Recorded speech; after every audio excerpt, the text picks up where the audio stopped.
आजोबा, काय झालं? तुमचा चष्मा परत तुटला का? हो बेटा, ए बघ की, हा परत तुटला. म्हणजे सांधून सांधून मी थकलो. आता तर ह्याची काचच निघून गेली. अगं, आता कसा गडगडतोय. मग नवीन का नाही घेत? घ्यायचा तर विचार केला, पण म्हातारपणी खर्च कसा निभावणार? अहो आजोबा, तुम्हाला मुख्यमंत्री वयोश्री योजना माहित नाही का?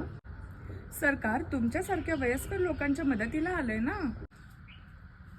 मुख्यमंत्री वयोश्री योजना? हे काय?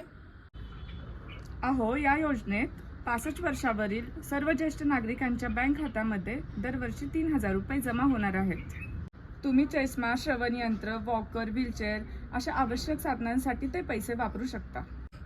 खरं का? अरे, मला ह्या पैशानी म्हणजे चष्मा, श्रवणयंत्र खरेदी करता येईल. शिवाय तुम्हाला योग आणि मानसिक स्वास्थ्य केंद्रात जायची सुविधा सरकारने दिली आहे.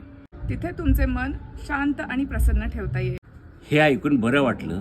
पूर्वीची सरकार एवढं लक्ष देत नव्हती, पण महायुती सरकार मायासारख्या वृद्धांचा विचार करत आहे हे ऐकून आनंद झाला. तुझे वडील असते तर जमलं असतं, पण सरकारच आता मला मुलासारखं सांभाळतंय याचा आनंद झाला. अगदी बरोबर. आता नवीन चष्मा घ्या आणि आरामात राहा. तुमच्यासाठी सरकारने ही योजना आणली आहे. बरं झालं. अशा योजनांसाठी आपण त्यांचे ऋणी असायला पाहिजे. आता हा आधार मिळालाय, उरलेलं आयुष्य आरामात घालवायचं. आजोबा, तुमचे तर भरतेच, पण एक मात्र लक्षात ठेवा, मत मात्र महायुतीलाच द्या. हे काय सांगायचे झाले? मतदान फक्त महायुतीलाच.